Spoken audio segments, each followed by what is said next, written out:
طيب بسم الله. طيب بسم الله. بص، اللي انتوا الورق اللي معاكم دوت 3 دروس، اللي هو الايه الدرس الثامن. ماشي، الدرس الثامن والدرس التاسع والدرس العاشر، تمام، لحد الفينولات يعني. وديت الدروس اللي معاكم دولت يعتبر بداية المشتقات، اللي هي الحاجات الرخمة في العضوية المفروض. فانا هراجع على كل درس ونخلص ونحل عليه. ماشي، يبقى انا هراجع الاول. انت مش محتاج تذاكر اي حاجه بقى، هتسمع الكلمتين وبعد كده نحل. ماشي. طيب، اول درس، والورق اللي معاكم ده فيه اسئله امتحانات السنين اللي فاتت اللي جت في الدروس دي، تمام. يبقى انت لو انت كنت ضعيف في العضويه، انت هتذاكر ايه المفروض؟ اللي هي الايه الهيدروكربون قبل الدرس ده، تمام. طيب، عليكم السلام. طيب، احنا دلوقتي فين؟ انا دلوقتي هبدا في الدرس اللي هو الايه الثامن، اللي هو بدايه المشتقات. بدايه المشتقات ده اللي هيكون البدايه دلوقتي، تمام. لازم الاول نعرف العائلات اللي احنا بندرسها. انت بتدرس عائله ايه او قسم ايه؟ فاحنا هناخد شويه اقسام، فهيبقى عندي هنا القسم او ممكن نقول عليه العيله مثلا، تمام. وكل عيله، عليكم السلام، وكل عيله من دي هيكون ليها صيغه، ونقول على الصيغه ديت وهيبقى في الصيغه دي فيها مجموعه وظيفيه هنقولها برضو، ونقول عليها مثال. يبقى احنا المفروض نعرف دول، تمام. ده الدرس الثامن في العضويه. هنخلص ال3 دروس وهنحل على ال3، 1 2 ان شاء الله، يعني ايه نلحق يعني نحل كل ده. طيب، خدوا نسخه من الورق اللي هناك. ماشي. طيب، يبقى احنا كده اول حاجه عندنا هيكون عيله اسمها الكحولات. يبقى الكحول. طيب، الكحول ده هتلاقي شكله عامله ازاي؟ هتلاقيه ار الكايل جروب شبكه ايه. لا، في كمان هنا اهي خلاص. ماشي. هتلاقي الار ديت اللي هي الالكايل جروب شبكه في او اتش. يبقى اللي بيميز الكحول ده اهي. فاحنا بنسمي الحته اللي هي الاو اتش دي اسمها مجموعه وظيفيه. طب هي اسمها ايه بقى؟ يبقى المجموعه الوظيفيه هنا او اتش. طب اسمها ايه بقى الاو اتش دي؟ اسمها هيدروكسايل باللام، هيدروكسايل، مش بالدال. ماشي، بالدال ديت لو هي هيدروكسيد صوديوم مثلا NaOH دي بنسميها هيدروكسيد، انما ديت هيدروكسايل، تمام. طيب، فدي الاو اتش. طب مثال عليها، والله بص، عشان نكتب مثال لازم نعرف الار اصلا. طب ايه هي الار دي؟ الار ديت لو انتوا فاكرين كانت عباره عن، انا عندي حاجتين، حاجه اسمها الكان، والالكان ده بيديني الكايل. فالالكان كان صيغته CnH2n زائد 2، والالكايل زيه بالظبط بس بتطرح من دي واحد، يبقى CnH2n زائد 1. يبقى انت نزعت من ده اتش. مثال اهو CH4 انزع منها اتشايه تديك CH3، يبقى ده ميثان، وراح اداني حاجه اسمها ميثايل. طب لو قلت لك مثلا C2H6 ايثان، لو شلت منه اتش هيدينا ايه؟ ايثايل C2H5، وهكذا. يبقى انا عشان اكتب مثال كحول هكتب مثلا ايه؟ وليكن CH3OH مثلا، يبقى ده اسمه ايه؟ اسمه ميثانول. اسمه ايه كده؟ ميثانول. في مشكله؟ يبقى ده اول واحد. لازم نعرف العائلات الاول. طب الكحول ايه العيله اللي شبه عيله الكحول شويه؟ عيله الفينول. يبقى انا عندي بعد كده عيله اسمها الفينول. طب الفينول ده هتعرفه ازاي؟ هتلاقي حلقه اروماتيه وشبكه في او اتش. يبقى اللي بيميزها برضو الاو اتش، اللي هي برضو هيكون مجموعه الايه الهيدروكسيل. الهيدروكسيل ممكن نلاقيه في حتتين، يا اما في الفينول يا اما في الكحول. الفرق ما بينهم الوحيد ان الكحول هتلاقيه في مركب اليفاتي، لكن الفينول في مركب اروماتي. مثلا لو انا جايب لك الحلقه كده، ده كده حلقه ايه؟ اروماتيه، صح؟ وحطيت لك فيها او اتش، ده كده فينول ولا كحول؟ فينول. يبقى الشكل ده كده، ده كده فينول. طب لو انا مثلا قلت لك بص، لا ده انا عندي مثلا ايه؟ C2H مثلا 5 OH، ده كده ايه؟ ده كده ايه؟ ده فينول ولا كحول؟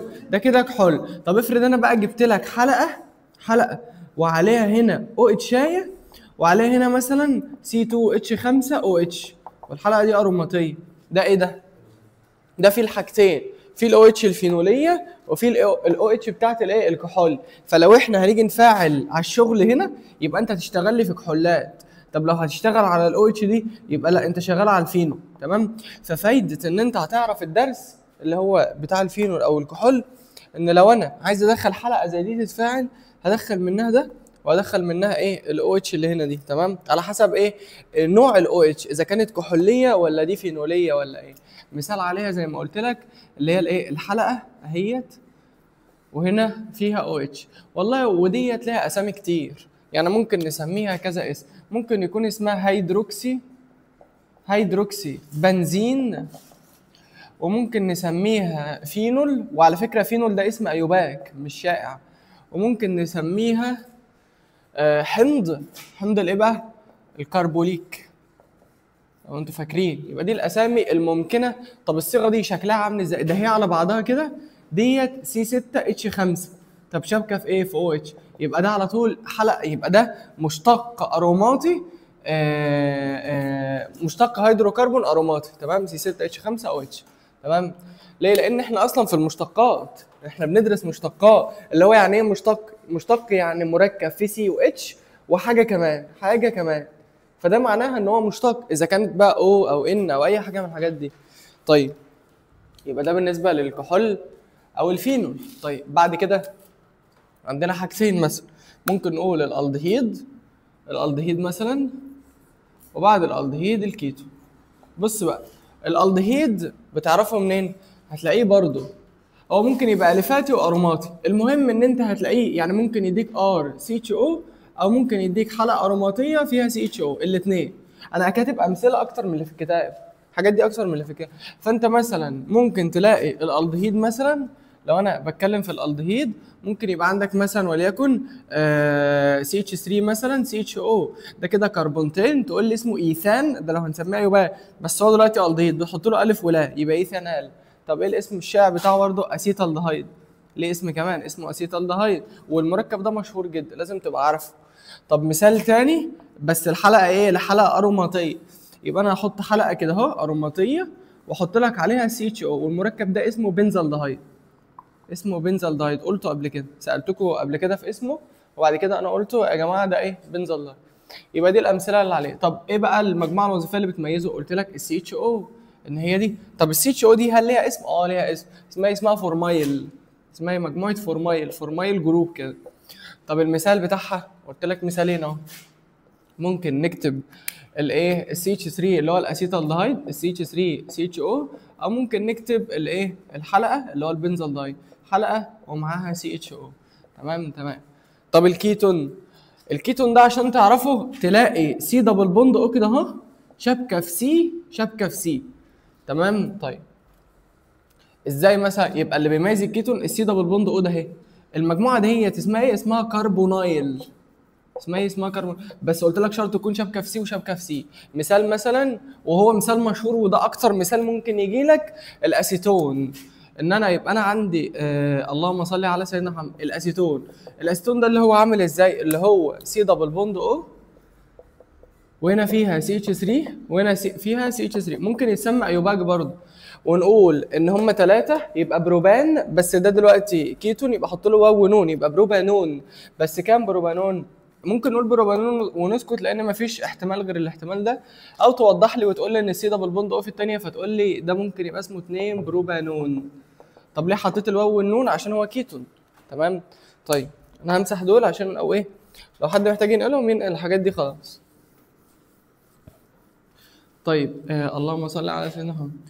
بعد الالدهيد وبعد الكيتون الاحماض والاسترات، يبقى انا عندي بعد كده الحمض، والحمض والله ممكن تلاقيه برضه اليفاتي وممكن تلاقيه اروماتي، يعني ممكن تلاقي الار شابكه في سي او اتش، والحمض في العضويه يعني تلاقي فيه مجموعه الكربوكسيل كامله، يعني على بعضه كده في سي او اتش كامله، دي حاجه على بعضها. طيب او ممكن تلاقيه اروماتي، يعني مثلا اي ار شابكه في سي او اتش. طب ايه بقى السي او اتش اللي احنا عمالين نقولها دي؟ السي او اتش ديت قلنا دي اسمها مجموعه ايه؟ كربوكسيل، ايوه كربوكسيل. يبقى انا مجرد ما اشوف الكربوكسيل خلاص يبقى ده كده ايه الجزء اللي معايا هنا حمض. مثال عليه لو هو اليفاتي هنقول مثلا سي اتش 3 سي او اتش، لو هو اروماتي مثلا نقول حلقه وعليها الايه السي او او اتش بتاعتها. واللي فوق دوت هيبقى ليه كذا اسم، اللي فوق ده ممكن يبقى اسمه حمض خليك، او يبقى اسمه حمض اسيتيك، او يبقى ليه اسم تاني اسمه حمض الايثانويك، ليه بحط ويك؟ عشان الحمض بنحط له دايما ايه الويك دي في الاخر، انما ده اسمه حمض البنزويك، حمض الايه البنزويك. تمام تمام. ده بالنسبه للاحماض. اما بعد كده الاستر، والله بص الاستر دوت انت هتلاقيه عامل ازاي؟ هتلاقي هنا سي دبل بوند او شبكه في او، بس هنا في سي وهنا في سي. الجزء اللي هنا، الجزء اللي هنا ده جزء حامضي، والجزء اللي هنا ده جزء جاي من الكحول. ليه؟ لان انا اصلا لما بحط حمض وكحول بيروح يديك الاستر في تفاعل اسمه القسطره. يعني التفاعل ده كده المفروض اسمه قسطره، ان انا احط حمض وكحول يديك استر، استر وميه. تمام. طيب المجموعه بقى ده اهي، دي اللي مميزاه اسمها ايه بقى؟ اللي هي سي دبل بوند او، او دي مجموعه استر. خلاص، دي مجموعه استر عاديه. تمام. طيب مثال مثلا، مثال على الاستر. لازم تكونوا عارفين التفاعل ده من دلوقتي، هو كده كده هيتقال في درس الاسترات، بس عشان ايه؟ في كتب بتجيب عليها اسئله، اللي هو حمض وكحول استر وميه، مع ان دوت في الاسترات، بس في كتب بتجيب عليها اسئله في الدرس الثامن عادي. طب مثال مثلا، والله يبقى عندي مثلا سي اتش 3 سي دبل بوند او. شايفين ده اصلا ده كده جزء بتاع الايه حمض الاسيتيك، يعني بص اكن ده كده اهو، او سي اتش 3 سي دبل بوند او، انا شلت الاو اتش. ليه؟ لان الحمض دايما بيتبرع بالاو اتش، اما الكحول بيتبرع بالاتش، فالاو اتش مع الاتش يطلع استر وميه. تمام. فانا اكني كده فعلت، راح فين اهو، فعلت حمض الاسيتيك اللي هو ده، شلت بس الاو اتش وكتبتها سي اتش 3 سي دبل بوند او. هتشبك بقى في الكحول، اخد مثلا اي كحول. يا عم تعالى ناخد الكحول ده مثلا، اي حاجه اي كحول. فانا قلت لك الكحول بيدي الاتش، خلاص نشيل من ده الاتش، يبقى انا هشبك بالاو بقى، يبقى او وبعد كده سي اتش 3 اهو. طب انت عايز تسمي الاستر، تسميه الاستر برضو في الدرس الايه في درس الاستراب، بس عادي لو انت حاولت تفهمه دلوقتي هنكتب كلمه استر. تمام. وبتكتب بعد كده الجزء الحامضي الاول، هو ليه ترتيب، لازم تكتب الحمض الاول بعد كده جزء الكحول. فده حمض جاي من حمض الاسيتيك، فممكن نقول استر اسيتات، اسيتات الايه الميثايل. فانا لما اقول لك بالعربي كده استر اسيتات الميثايل، استر انت فاهم انه استر، اسيتات يبقى حمض اسيتيك، طب ميثايل يبقى جاي من ميثانول. في حاجه تانية ناقص الامين والامايد. بص الامين، الامين ده تعرفه ازاي؟ هتلاقيه ممكن يبقى ار ماسكه في ان اتش 2، ممكن يبقى اروماتي برضه عادي. طب مثلا اللهم صل على سيدنا محمد، ممكن تلاقيه عامل ازاي؟ ممكن تلاقيه مثلا كده زي سي اتش 3، هنا المفروض ناقصها رابطه تمسكها في ان اتش 2. تمام. طيب ده اسمه ميثايل امين، ده اسمه ايه؟ ميثايل امين. طيب الامايد بقى، الامايد انت لازم تلاقي سي دبل بوند او شابكه في ان اتش 2. عارف اليوريا اللي هي اليوريا، فاكر دي اتش 2 ان سي دبل بوند او ان اتش 2؟ ما اليوريا كان ممكن نعتبرها مشتقه من حاجتين، يا الامايد يا الامينو. لو هي امايد هيبقى انا قصدي ان انا واخد كل دي، طب لو من الامينو لا انا واخد دي بس، فاهم قصدي؟ فكنا ممكن نعتبرها عادي مشتقه من اي حاجه من الحاجات دي. طيب مثال مثلا اهو، ممكن ده يشبك في ار برضو. آه مثال مثلا ممكن هنا يبقى ده سي اتش 3 عليكم السلام سي دبل بوند او ان اتش 2. تمام. طيب في مشكله كده؟ طيب اللهم صل على سيدنا محمد. طب ده حد يعرف يقول لي اسم ده ايه؟ حد يعرف يقول لي اسمه؟ قلته المفروض قبل كده. ده اسمه اسيتاميد. اسمه ايه؟ اسيتاميد. اسيتاميد. المركب ده اصلا مهم، الاسيتاميد ده بالتحديد، الحاجات اللي انا بقول لك عليها مهمه، يبقى المركب بالتحديد ده مهم، بالتحديد محتاجينه يعني، هنحتاجه. في مشكله؟ يبقى ده كده ايه اول جزء. بعد كده التصنيف بقى، او تعالى دلوقتي اديك تدريب نكتب كذا حاجه وانت تقول لي ده من عيله ايه، ماشي؟ طيب لو انا كاتب مثلا واحده واحده كده، لو انا كاتب مثلا سي 2 اتش 5 هكتبهم وبعد كده نشوف سوا، وبعد كده مثلا سي 2 اتش 5 سي او اتش، وبعد كده قلت لك مثلا حلقه.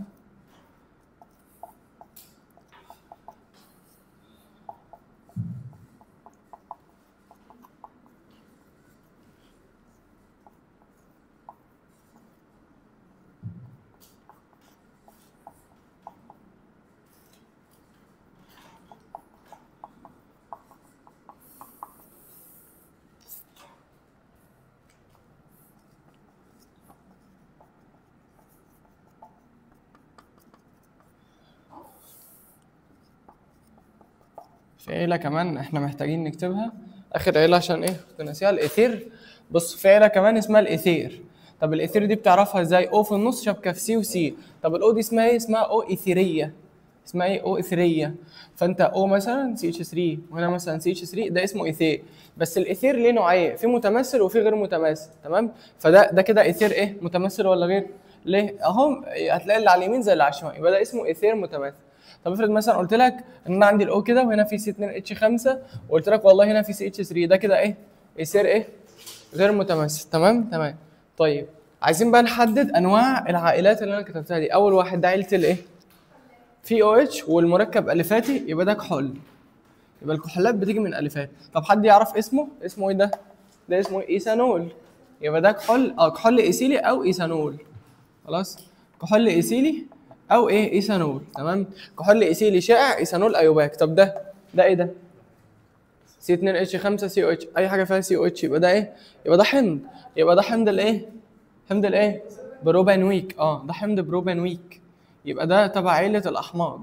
طب ده تبع عيله ده بنزوج. حمض الفاتي ولا اروماتي ده طب واللي فوق ده الفاتي، يبقى ده احماض الفاتيه، انما ده ايه؟ حمض اروماتي.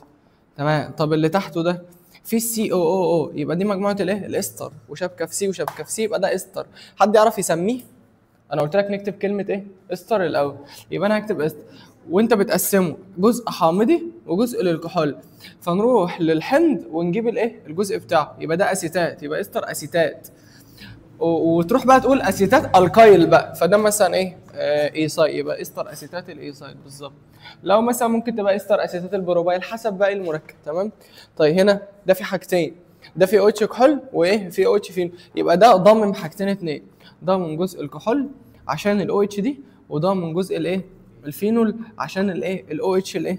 اللي تحت دي. في مشكله؟ طب ده تبع عيله ده ايه؟ ده كيتون صح؟ ده كيتون. طب حد يقول لي اسمه ده ايه؟ اسمه ده كام كربونه؟ 4، يبقى بيوتانون. بس كام بيوتانون؟ السي دبل بوند عند الثانيه، فنقول 2 بيوتانون. ما طبعا ما ينفعش اقول هنا الثالثه، يعني ما ينفعش اقول 1 2 3. ليه؟ لان خدت رقم كبير. احنا بندي دايما الحاجه اللي بتميز المركب رقم قليل، فدي اسمها 2 بيوتانون. ماشي. طيب ده اسمه ايه؟ ايثير. ايثير ايه بقى؟ ايثير ثنائي ميثايل. طب ده ايثير متماثل ولا غير؟ بالظبط كده. في مشكله لحد كده؟ حد ملخبط في حاجه لحد كده؟ لا، فاضل التصنيف وبعد كده هنحل. تمام. تصنيف اللي هي التقسيمه يعني، والتقسيمه دي حرفيا من اهم الحاجات هنا. بصوا يا جماعه، اللهم صل على سيدنا محمد. بص احنا هنحتاج خد الجزء ده كده. بص اول حاجه لو انا عندي اللهم صل على الكان وحطيت له او، يعني انا عندي الصيغه بتاعتي سي ان اتش 2 ان زائد كام؟ زائد 2، وحطيت لها او واحده. خلاص او واحده، ده كده هيديني احتمال من 2. تمام. يا ايه؟ بالظبط، يا اما كحول يا اما ايثير. احنا عايزين نعرف بس هقسم ازاي. مثال مثلا قلت لك والله عندك سي 2 اتش 6 او، اهو ضربت في 2 وزودت 2 وحطيت او، احتمال من 2. يا كحول يبقى سي 2 اتش 5 او اتش ايثانول، او ايثير او، وهنا فيها سي اتش 3 وهنا فيها سي اتش 3. في مشكله؟ مفيش اي مشكله. طب افرض انا قلت لك مثلا للي عندك الكين وحطيت له او، احتمال من 2 برضه، يبقى ده ايه؟ ليه؟ لان اخر السنه بيجيب لك الايه؟ الرمز كده. مثال مثلا سي 2 اتش 4 وحطيت لها او بقى، احتمال من 2، يا اما حد يقول كيتون او الدهيد. بالظبط. بس خد بالك لو انا كاتب سي 2 ده مش هينفع يبقى كيتون. فاهمين قصدي؟ يبقى احنا ممكن نقول الاحتمال بشكل عام احتماليه يا الدهيد او كيتون، بس الكيتون ده بشرط ان تكون اكبر من 2. ايه هو الان ده معناه عدد ذرات الكربون. الان دي اللي هي معناها عدد ذرات الايه؟ الكربون، لازم يكون اكتر من 2. فلو احنا عايزين مثال يمشي على الاثنين، اقول لك مثلا سي 3 اتش مثلا 6 او، ده حلو ده. خلاص. فده يديني الدهيد كويس، هيديني عايز حد يسميه برضو سي اتش 3 سي اتش 2 بعد كده سي اتش او. حد يعرف يقول لي ده ايه؟ ده ايه؟ بروبانال. ليه؟ لان السي اتش او لازم تبقى طرفيه على الطرف، ما اقدرش اجيبها في النص مثلا، فده اسمه ايه؟ اسمه بروبانال. طب حد فاكر السي اتش او اسمها مجموعه ايه؟ فورمايل صح؟ تمام. يبقى ده بروبانال. طب افرض انا عايز اعمل الكيتون، خلاص الكيتون سي دبل بوند او في النص، هنا سي اتش 3 وهنا سي اتش 3. يبقى ده كده اسمه ايه؟ اسيتون، او قلنا ايه؟ 2 بروبانون. تمام. طيب بس اسيتون ده الاسم اللي انت غالبا هتلاقيه. تمام. طب افرض بقى لقيت الكين بس فيه 2 او، فكر بقى ايه اللي كان فيه 2 او خدناها؟ مفيش غير حاجتين، الايه؟ الحمض والاستر، صح؟ يبقى انا لو عندي سي ان اتش مثلا 2 ان الكين اهو، الكين اهو، وحطيت عليه 2 او، وهنا في كمان 2 او خلاص، او بتتكتب بقى ايه؟ او 2 احسن، او 2. فده هيديني حاجتين احتمال من اتنين، يا اما يا اما حمض يا اما ايه؟ استر. تمام. طيب فلو انا عندي مثلا اللهم صل على سيدنا من 3 كربونات مثلا، قلت لك مثلا سي 3 اتش 6 او 2 مثلا، هيدي لك سي اتش 3 سي اتش 2 بعد كده سي او اتش. ولو انا هنا عايز اعمل استر وليكن مثلا ايه؟ يبقى سي اتش 3 مثلا سي دبل بوند او انا كده 2 ناقصني واحده سي اتش 3. حد يسمي ده كده؟ ده اسمه ايه؟ استر اسيتات الايه؟ الميثايل. يبقى احنا كده خدنا تسميه الاستر. فاحنا لما نيجي ندخل على درس الاستر خلاص مش هنقول التسميه بقى، هديك امثله على طول. في اي مشكله في الحاجات دي؟ يبقى دي كده التقسيمه. ناقص بس حاجه صغيره خالص اللي هي تقسيمه الكحولات، ممكن يبقى احادي او ثنائي او عديد. بص بقى، يعني ايه؟ احنا ممكن ناخد الجزء ده كده اعملها لكم فيه بس حاجه صغيره. بص الكحولات ممكن تلاقي عندي الكان سي ان اتش 2 ان زائد 2 بيبقى فيه او. بص لو او واحده، يعني لو هنا واحد، ده كحول احادي الهيدروكسيد، يعني في واحده بس او اتش. طب افرض دوت لقيته زي ما هو ولقيته مثلا سي ان اتش 2 ان زائد 2 وحطيت له انت او 2 يبقى 2، يبقى كده في كام هيدروكسيد؟ 2 زي الايثيلين جلايكول مثلا. تمام. يبقى ده كحول وايه؟ وفي 2 او اتش. طب افرض مثلا لقيته وليكن مثلا سي ان اتش 2 ان ومثلا او ان بقى، ده عديد الهيدروكسيد. لو 3 يبقى ثلاثي الهيدروكسيد زي الجليسرول، عديد الهيدروكسيد. خلاص. طبعا لو انا قلت لك سي ان اتش 2 ان، احنا عايزين دي زائد 2 سوري، زائد 2 وهنا في او 3 مثلا، ده ثلاثي الايه؟ الاو اتش او الهيدروكسيد زي الجليسرول مثلا. في اي مشكله؟ في اي مشكله في التقسيمه دي؟ طيب ماشي. دلوقتي عايزين برضو ناخد انواع الكربونات. طيب لو انا جيت هنا، احنا عندنا في الكربونات 3 انواع، او انواع مجموعه الكربونايل بقى، انواع الكربينول سوري، الكربينول. دولت 3 ممكن تلاقيها برايمري اللي هي الايه؟ اولي، او ممكن تلاقي سكندري اللي هو الثانوي، او ممكن تلاقي تيرشري اللي هو الثالثي. خلاص يبقى ده ثانوي وده ايه؟ ثالثي. بص بقى الاولي ده يا تلاقي الاو اتش شابكه في اتشتين وسي واحده. يعني ايه؟ يعني بص لو انا كاتب لك السي كده اهو، وشابكه هنا في اتشايه وهنا في اتشايه وشابكه هنا في سي اتش 3 وهنا او اتش، يبقى ده كده اولي. طب انت بتعرفها منين؟ السي ده هي شابكه في سي واحده او اتشتين. هي المفروض علميا ان احنا بنحل ازاي؟ اولي السي بتاعت الاو اتش اللي ما دي ذره الكربينول، السي اللي شابكه في الاو اتش، السي دي شابكه في سي واحد، يبقى دي اوليه خلصت. افرض السي دي بقى اهي من غير ما اكمل شابكه في 2 سي، لو حطيت لها انت او اتش خلاص في ثانيه ده ثانوي او سكندري بقى، اللي هو ايه؟ يبقى في نفس الوقت الثانوي في 2 سي وكام واحده اتش؟ واحده بس. طب الثالثي ادي يا باشا الكربونه فيها 3 وهنا ايه؟ الاو اتش، يبقى ده اسمه ايه؟ تيرشري او الثالثي. طب مين فيهم اللي بيتاكسدوا ومين لا؟ اللي الكربينول فيها اتشات هيتاكسد، يبقى الاولي ده هينفع يتاكسد والسكندري ده هينفع يتاكسد، انما التيرشري مش هينفع، غير قابل للاكسده، غير قابل للايه؟ للاكسده. في اي مشكله؟ ماشي. افتح بقى ايه؟ نحل. طيب احنا عايزين نفتح الورق اللي معاكم صفحه 127، ده افوجادرو صفحه 127 في العضويه. ماشي.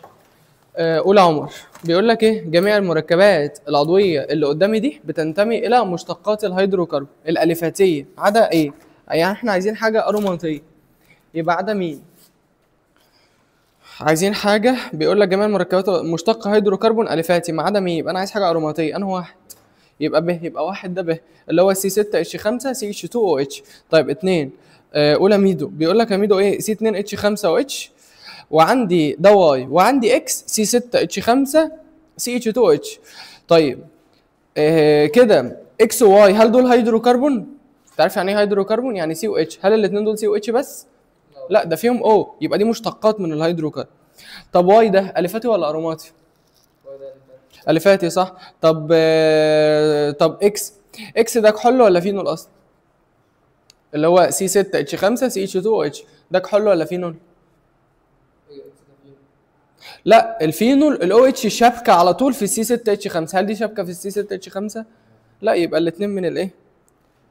الكحولات، الاثنين كده كحولات. بص بيقول لك في سؤال 3، هو حد محتاج السبوره؟ عشان الله عايز امسحها. حد محتاجها؟ طيب ايه؟ ما عشان لو عايز اكتب ماشي ممكن. تقول ايه؟ ماشي مع ان دي مهمه جدا يعني، انا ممكن امسح الركن ده وخلاص. ماشي طيب ماشي. قول كده يا عبدو، بيقول لك ايه؟ احد ايه؟ يعني الميه هشيل منها هيدروجينه واحده، وعايز نحط ايه بقى الراجل؟ ميثايل. تعال نعمل الحوار ده. يبقى انا عندي الميه اللي هي ايه؟ الميه اللي هي يا جماعه اتش او اتش. قال لك بدل لي اتشايه وحط اهي سي اتش 3 وبعد كده او اتش، يبقى ده كده ايه؟ استنى، انت قلت لي، انت وانت بتمليني قلت لي احد ذرات، السؤال ما بيقولش كده. ماشي كمل قرايه يا ابني. طب ما تكمل قرايه، ما احنا كده هنجاوب انها كحول، ما على اللي انت وقفت كده كده هقول كحول. انما السؤال فيه تكمله، بيقول لك وعند استبدال الذره الاخرى اللي هي الهيدروجين احط ايه بقى مكانها؟ ميثايل. يبقى هنا في سي اتش 3 كده اداني ده ايه؟ ايثايل. ماشي سي 2 اتش 5، يبقى ده ايه؟ ده ايثير. متماثل ولا غير؟ بس يبقى ايثير غير متماثل. اللي بعده سؤال 4، قول يا ندى. بيقول لك من خلال صيغه المركب ده لو اكس اللي هو الار، اللي هو الايه؟ الار سي دبل بوند او وهنا فيها اكس، بيقول بقى ايه؟ اذا علمت ان اكس ممكن تكون هيدروجين، يعني انا احتمال اشيل دي واحط هيدروجين، لو حطيت هيدروجين يبقى ده ايه؟ الدي. يبقى انا اول احتمال عندي رقم 1 ان ده يبقى الدي. طب تاني مره قال لي شيل ايه؟ قال لك بص حط هيدروكسيل، يبقى انا هشيل اكس واحط مثلا او اتش، يبقى كده سي او او اتش، يبقى ده كده ايه؟ حمض كربوكسيل الفاتي. ليه؟ لان الار لان الار هنا دي مسؤوله عن الالفاتيه، يبقى ده 2 ممكن يبقى حمض.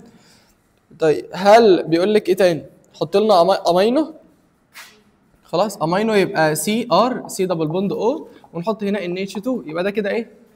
ده كده امايد، اللي هو كده يعني ينفع يبقى امايد او حمض الدي، يبقى ما ينفعش يبقى ايه؟ كيتون، يبقى ده الغلط، يبقى ما عدا الف. اللي بعده ياسمين، مشتق هيدروكربون صيغته سي اتش 3 اكس كتلته بكذا. ماشي. بيقول طب تعالي نحسب السي اتش 3 كده. بصي هو ايه بيقول لي؟ السي اتش 3 اكس بكام؟ بكام؟ ب 44. طيب فانا لو عرفت السي اتش 3 هطرحها اجيب اكس ايه؟ يبقى 15، يبقى 44 ناقص 15 هيدينا كام؟ 29. يبقى الاكس دي كتلتها بكام؟ احنا ممكن نجرب المجاميع بقى الوظيفيه نشوف مين الفورمايل. السي دبل بوند او لو جربته مع الاتش هيطلع الحسبه دي 12 زائد الاوب 16 زائد 1 هتطلع ايه؟ 29، يبقى دي المظبوطه، يبقى فورمايل. تمام. اللي بعده ماشي. بيقول لك عدد المجموعات الوظيفيه ساره عندنا دول كام واحده؟ 3 صح. السي او او اتش والسي دبل بوند او بتاعت الكيتون والاو اتش بتاعت الفينول، يبقى دول 3. ماشي طيب اللي بعده قول يا عمر، او ما تقولش انت، قول لي يا ميدو انت. قول لي هنا في كام قول لي الكربوكسيل اللي هي السي او او اتش كام واحده؟ لا مش واحده.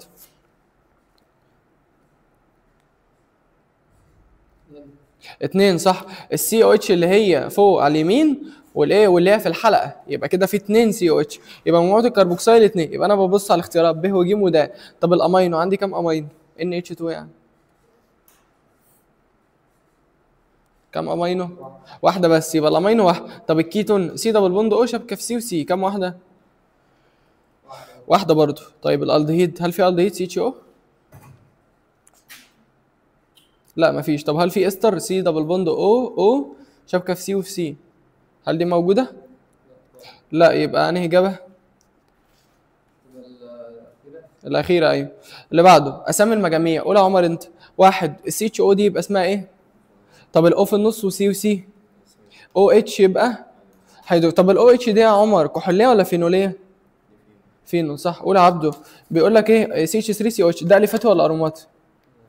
ده الفاتي. يبقى اول حاجه حمض عضوي لو كان ماشي، يبقى انا قدامي اختيارين الف او جي. اللي بعده سي اتش او يبقى ده فورمايل يبقى ايه الدهيد صح. يبقى انا اول واحده حمض عضوي، تاني واحده الدهيد. طب تالت واحده كحول. طب الكحول ده اولي ولا ثانوي ولا ثالثي؟ اه ثالثي صح. الكحول ده ثالثي. ينفع يتاكسد ولا ما ينفعش؟ ما ينفعش، غير قابل للاكسده صح.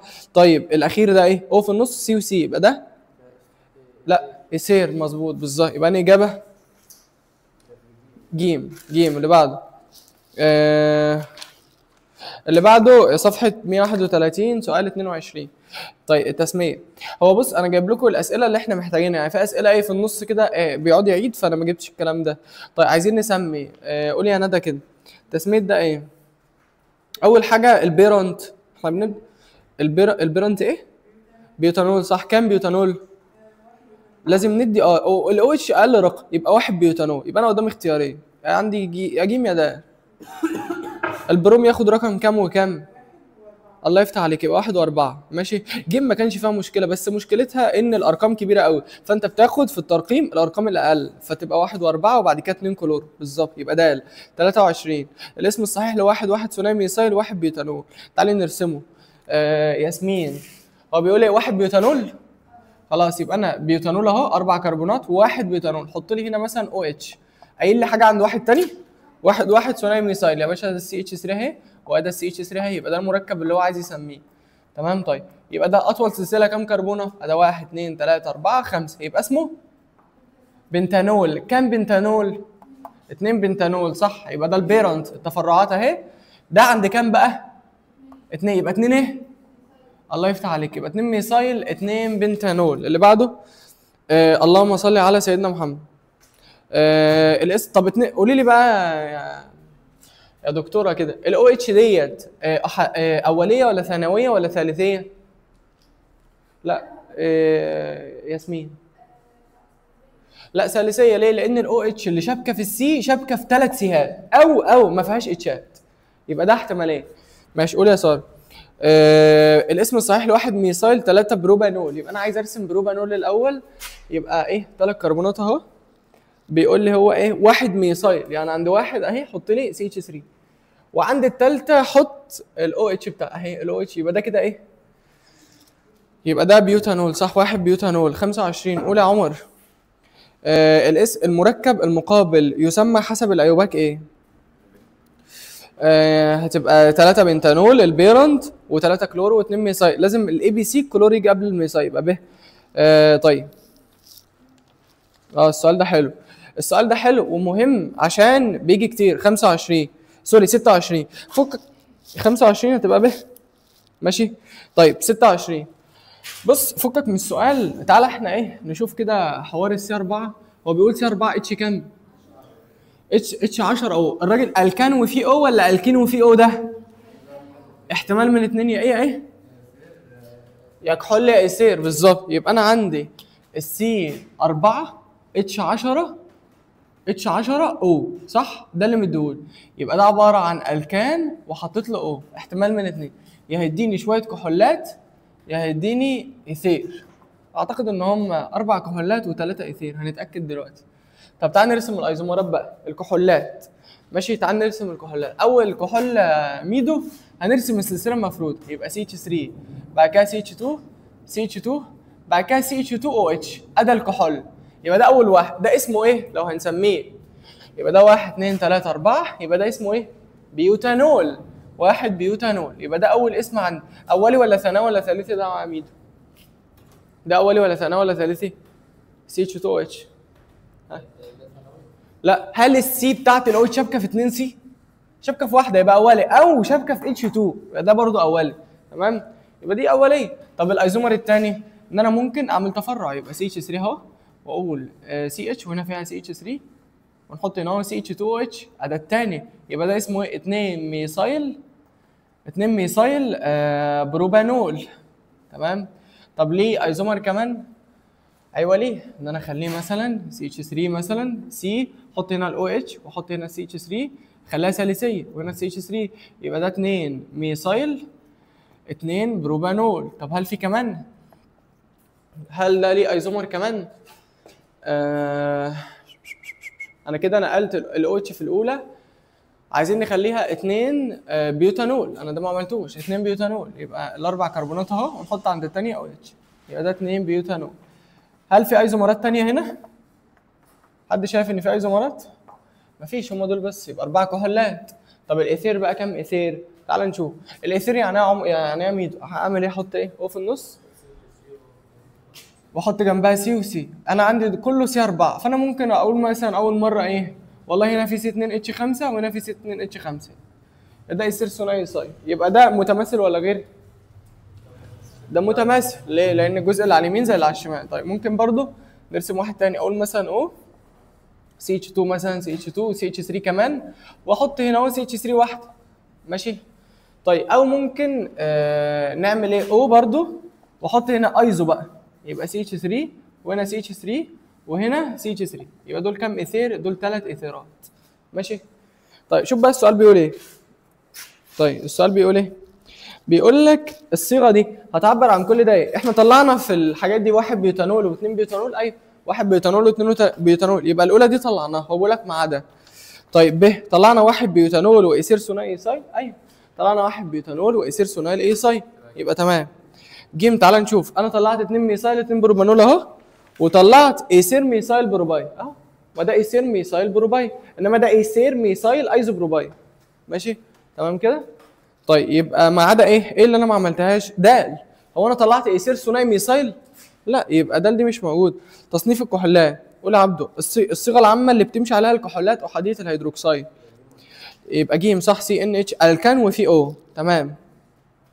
طب تعرف تقول لي دال دي انهي صيغه؟ دي بتمثل ايه؟ اللي هي سي ان اتش 2 ان، اللي هي اسمه كحول ايه؟ احادي ولا ثنائي ولا عديد؟ ده اسمه كحول عديد الهيدروكسيل، صح؟ طب حد يعرف يقول لي السي ان اتش ان او ان ده كان ايه؟ لا ده انتوا ماشي ما علينا. طيب طب ب دي الكين وفي او، الكين وفي احتمال من الاثنين، يا ايه؟ يا كيتون يا الدهيد بالظبط، بس قلنا لازم الكيتون يبقى اكتر من ذرتين كربون. ماشي اللي بعده. ايوه اللي هي لا مش ب، ده بيقولوا احاديه الهيدروكسيل يعني او واحده، يبقى ج مش ب.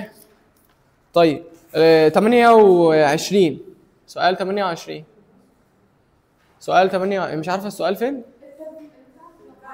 ما انا عارف. طيب الصيغه العامه للكحولات عديده الهيدروكسيل يا ندى، يبقى ده ايه؟ عديده يعني انا ايه؟ الاو عندي يبقى ايه؟ او ان. تمام. يعتبر ايه من الكحولات عديده؟ الايثانول ولا الجليسرول ولا الايثيلين جلايكول ولا السوربيتول؟ السوربيتول صح. تمام. قول يا ساره. تتميز الكحولات الاوليه بان الكحول اولي، يبقى انا عايز كحول اولي اللي هو ده. الكربينول فيها شبكه في قد ايه سي وقد ايه اتش؟ شبكه بذرتي هيدروجين وسي واحده، اللي هي انا اجابه ب. طب قول لي يا عمر، دلوقتي انا عايز كحول ثانوي، يبقى انا بتكلم في ده اللي هو السكندري. السي فيها او الكربينول شبكه في كام اتش وكام سي؟ واحده اتش واثنين سي. اللي بعده ها؟ انت شايفه ان هي عديده الهيدروكسيد الكان وفي او ان ده. ماشي. ركزي بقى عشان تلحقي تتابعي الاسئله، ما هي الاسئله كتير لازم نحل بسرعه شويه، ما كان مش هنلحق نخلص. ماشي. على فكره ديت اسئله امتحانات السنين اللي فاتت، الاسئله اللي في الاخر هنا كلها اسئله امتحانات السنين اللي فاتت، اي اسئله في الاخر. ماشي. 32 احنا وصلنا 32 ايه؟ ماشي، ما احنا قلنا 31 جيم. 32 اولى ميدو. بص بيقول لك الكحول اللي فيها الكربينول لازقه في 3، يبقى نوع الكحول ده ايه؟ ثالثي صح، يبقى انهي؟ ده الله ينور. جميع الكحولات ثانويه ما عدا مين؟ مين عبده؟ باين اصلا بالنظر. كل ده ثانوي يعني سكندري ما عدا واحد. ما هو يعني ايه ثانوي؟ يعني في تفرع. لا ما ب فيها تفرع، 3 هكسانول يعني الاو اتش عند الثالثه كده هيبقى ثانوي، و2 بيوتانول الاو اتش عند الثانيه هيبقى فيها برضه ثانويه. طب ج هيبقى ثانوي ما عدا 1 بيوتانول. ليه 1 بيوتانول؟ الاو اتش على الطرف فشبكه في سي اتش 2، يبقى دي كده اوليه. ماشي، كل ده اولي ما عدا مين؟ الندى ما عدا مين؟ الكحول الميثيلي ده اولي، ايثيلي اولي، واحد بيتانول اولي ما عدا 2 بروبانول. في مشكله؟ ده اول درس، هم 3. تمام، هنمشي بالشكل ده في ال3. فانت المفروض تطلع النهارده على الاقل مفيش مشكله في ال3 دول، يبقى انت ناقصك كمذاكره لو ضايع يعني او موقع اللي فات اللي هي الهيدروكربون. وهي الهيدروكربون بسيطه، يعني معظم الحاجات اللي انا عمال اقولها دي اصلا مراجعه عليها. تمام طيب. نخش بقى على ايه؟ ده الدرس ده عنيف بقى، اللي هو اللي جاي ده اهم درس عندنا، اللي هو الدرس ال9. تمام، ده اهم حاجه عندي في العضويه.